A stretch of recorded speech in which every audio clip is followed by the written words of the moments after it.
I think we all recognise that.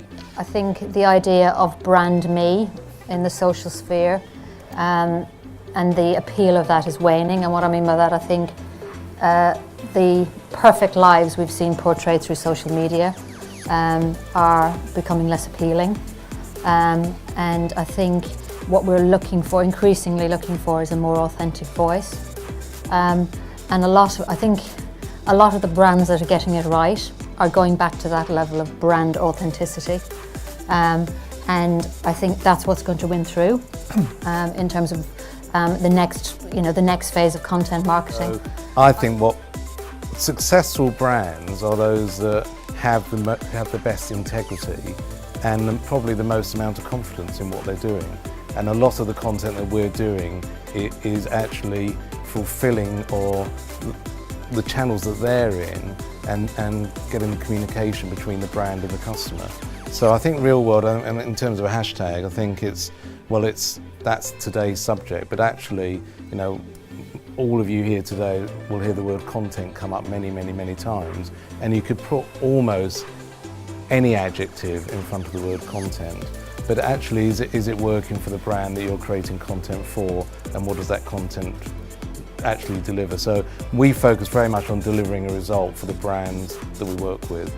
So therefore, authenticity, integrity, honesty, and making it transparent as possible. So the absolute opposite to fake news. Kate. And you reference meaningful brands. Meaningful brands is interesting because we talk a lot about trust, but actually the road to trust is about meaningfulness, it's about relevancy, and it's about truly understanding people and what they want. So, and content can help you to get there. Right. We often now describe content as kind of the worker bee of marketing, in that it's almost like the foundation layer.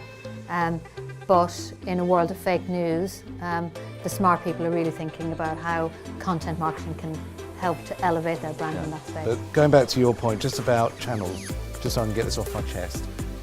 I struggle with YouTube, so all the news, and I've deployed Havas for being the first agency to pull advertising from YouTube. Where is YouTube's integrity to let that content run on YouTube? Nowhere. So if YouTube, you're watching, why don't you have any integrity? How do you sleep at night showing some of that content? I wouldn't. If I was the boss of YouTube, I'd have pulled it months ago, and I have a real problem with that. Yeah. Why is it even on YouTube? I think we've talked a bit about integrity of the brands.